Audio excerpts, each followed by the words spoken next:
ఈ రోజు మన ప్రాక్టీస్ నాన్ చెప్పితో గుడ్ ఈవినింగ్ డార్లింగ్, అందరూ ఎలాగ ఉన్నారు?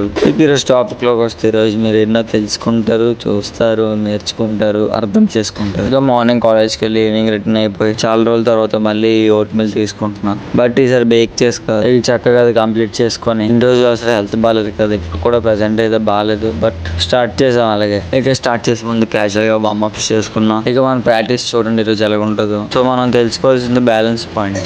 ఇక ఇంకౌంట్ చూసారా, ఇది బ్యాలెన్స్ పాయింట్. మామ మీకు సజెషన్ ఇస్తాను, మీరు ప్రాక్టీస్ చేస్తున్నప్పుడు లేదంటే స్టార్ట్ చేస్తున్నప్పుడు అయితే వుడెన్ ఆర్ రబ్బర్ ఉంటాయి ఆన్లైన్ లో. సో అవి కొనుక్కొని యాక్చువల్గా ప్రాక్టీస్ చేయండి. ఒకవేళ మనం ప్రాక్టీస్ చేసినప్పుడు మనం తగిలిన గట్టి తగలదు. ఈ రోజు ఫస్ట్ మనం నేర్చుకునేది ఇదే. దీనికోసం మనం రెస్ట్ ముందుగా వార్మప్ చేసుకుని బాగా రొటేషన్ చేసుకోవాలి. చూసారు కదా ఎలా తిరుగుతుందో. ఇక ప్రాక్టీస్ మధ్యలో చిన్న షోర్ అనమాట. ఇది అప్పుడెప్పుడు 10 days దాకా ప్రాక్టీస్ చేసేవాడిని హెల్త్ బాగున్నప్పుడు.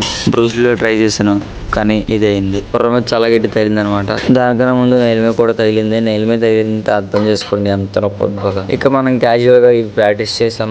ప్రాక్టీస్ అంటే ప్రాక్టీస్ కాదు, మామూలుగా ఒకసారి మన బ్యాలెన్స్ ఎలా ఉందో అనేది చెక్ చేసుకున్నాం. ఎక్కువసేపు చేయలేదు ఎందుకంటే హెల్త్ బాగోకపోవడం వల్ల మామూలుగా లిఫ్ట్ చేసి ఈ రోజు అలా ముగించాం.